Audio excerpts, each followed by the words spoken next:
నమో బుద్ధాయ. జై భీమ్, జై భారత్, జై సంవిధాన్. తథాగత భగవాన్ బుద్ధునికి, పరమ పూజ్యులు బోధిసత్వ డాక్టర్ బాబాసాహెబ్ అంబేద్కర్కు ప్రణామాలు తెలియజేస్తున్నాను. బహుజన యుద్ధబేరు యూట్యూబ్ ఛానల్కు స్వాగతం పలుకుతున్నాను. తమిళనాడు హైకోర్టు తీర్పు కుల మతోన్మాద హత్యలు వివాహ సందర్భంగా ఏర్పడినప్పుడు బెయిల్ ఇచ్చే సందర్భంలో ఒక బ్రహ్మాండమైన తీర్పు జడ్జి గారు ఇచ్చారు. వారు బెయిల్ ఇస్తూ వారు చేసిన కామెంట్లు ప్రస్తుత సమాజానికి చాలా అవసరమని నేను భావించి, ఎవరు చెప్పారు అది గౌరవ హత్య అని, అది సమాజానికి తీరని అవమానం. సూర్యుడు అందరికీ సమానంగా వెలుతురిస్తాడు.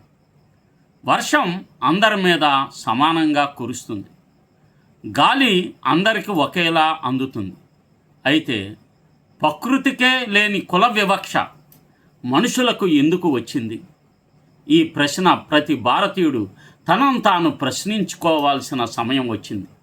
ఎందుకంటే 21వ శతాబ్దంలోనూ చంద్రుడిపై పరిశోధన చేస్తున్న ఈ యుగంలోనూ కృత్రిమ మేధస్సు గురించి మాట్లాడుతున్న ఈ కాలంలో ఒక యువకుడు లేక ఒక యువతి ప్రేమించిందనే కారణంతో ప్రాణాలు కోల్పోతున్నారు. మరి దీనిని కొందరు గౌరవ హత్య, పరువు హత్య అంటున్నారు.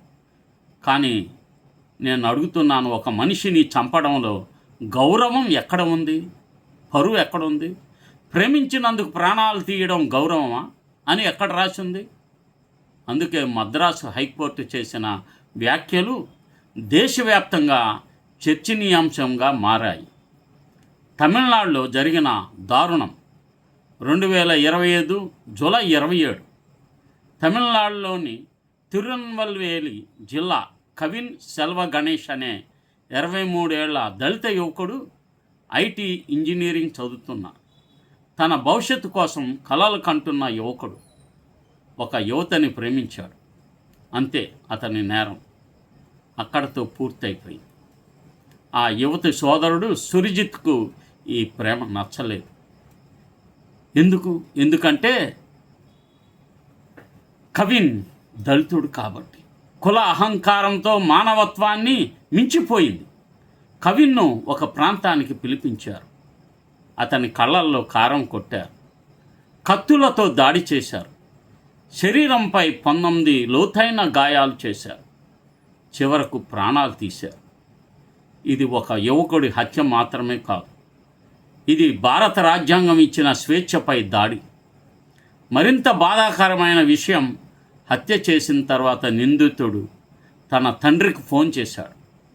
ఆ తండ్రి సాధారణ వ్యక్తి కాదు, ఒక పోలీస్ సబ్ ఇన్స్పెక్టర్, చట్టాన్ని అమలు చేయాల్సిన వ్యక్తి.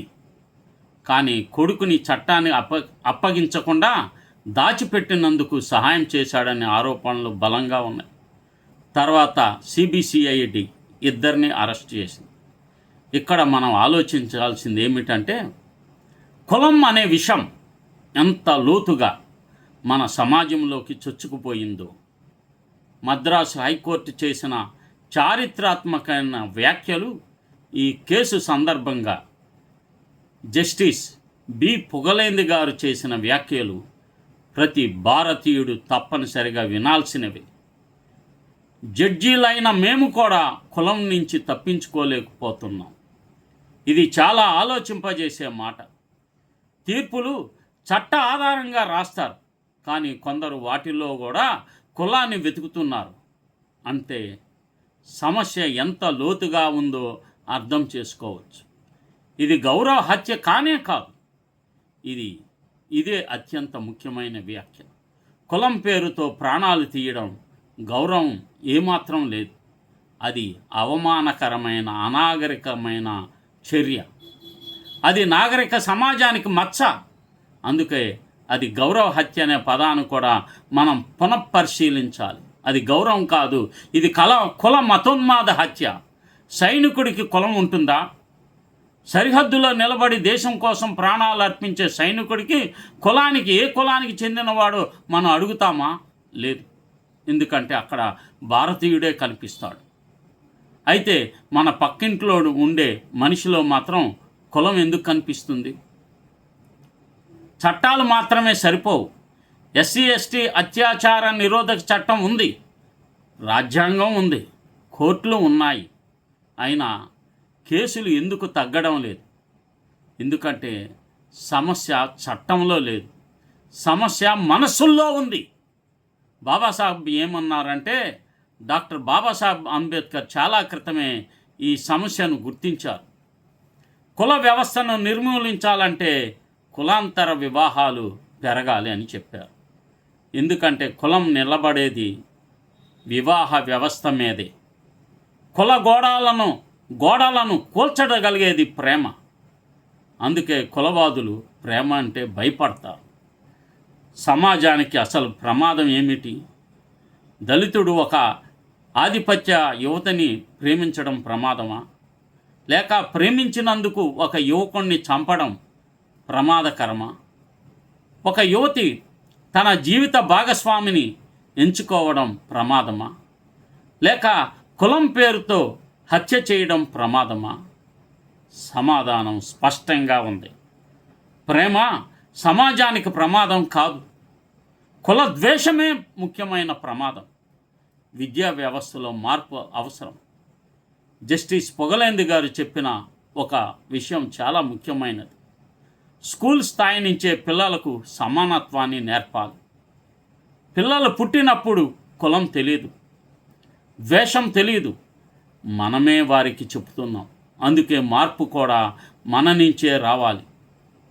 సూర్యుడు కులం చూడడు, వర్షం కులం చూడదు, గాలి కులం చూడదు. ప్రకృతి కులం చూడనప్పుడు ప్రకృతిలోని మనిషి కులాన్ని ఎందుకు చూస్తున్నాడు? ఒక మనిషిని చంపడంలో గౌరవం లేదు, ఒక మనిషిని ప్రేమించడంలో అవమానం లేదు. కులం సనాతన ధర్మంలో ఉంది, హిందూ మతంలో ఉంది, అణువణువున రక్తంలో ఉంది. కాబట్టి గట్టిగా చెప్పాలి, ఇది గౌరవ హత్య కాదు, ఇది సమాజానికి తీరని అవమానకరమని. ఇది కుల మతోన్మాదం, ఇది మానవత్వంపై దాడి. పూలే చూపిన మార్గం, బాబాసాహెబ్ ఇచ్చిన రాజ్యాంగం, సమానత్వం, సోదరభావం, మానవత్వమే మన భవిష్యత్తు. కనుక ఈ విషయాలు ఒక జడ్జి గారు తన తీర్పులో పేర్కొన్నారంటే ఆయన ఎంత మదన పడ్డారో ఆలోచించండి. ఈ కులాన్ని దుంపనాశనం సమూలంగా పెకిలించి వేయకపోతే ఇంకా ఇలాంటి ప్రభావాలు మరింతగా పెచ్చరిల్లిపోతాయి. తగ్గాల్సింది పోయి ఇంకా పెరుగుతున్నాయి. కులం అనేది ఎలా పెరుగుతుంది? దాని రూట్స్ ఎక్కడ ఉన్నాయి? మతంలో ఉన్నాయి. మతం చెప్పిద్ది ఎవరికి గౌరవం ఇవ్వాలి, ఎవరికి గౌరవం ఇవ్వకూడదు అని. కిక్ ద బిలో, నీ కిందోడిని తొక్కే, సల్యూట్ ద అబోవ్, పైనోడికి నమస్కారం. కులం చెప్తుంది. హేట్రెడ్నెస్, ఒకడి పట్ల ఒకడు, ఏహ్యభావం, ద్వేషం, వీడు తక్కువ వాడు ఎక్కువ, మనుషులు సమానం కాదు. నేను నా కులం చెప్పగానే నన్ను ప్రేమించేవారు ఉంటారు, నన్ను తీవ్రంగా ద్వేషించేవాళ్ళు ఉంటున్నారు.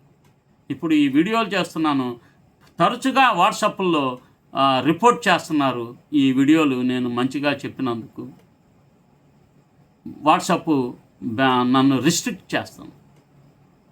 నిన్నంతా రిస్ట్రిక్ట్, మళ్ళీ ఇవాళ సాయంత్రం మళ్ళీ వచ్చి అంటే రిపోర్ట్లు కొడుతున్నారు.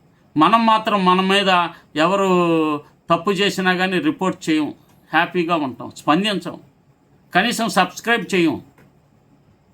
సబ్స్క్రైబ్ చేస్తే ఏదో అయిపోద్దని అనుకుంటారు మన వాళ్ళు, అంత పిరుగు. మరి చిన్న వంట చేస్తే 2 లక్షలు లైక్స్, కామెంట్స్ ఉంటున్నాయి.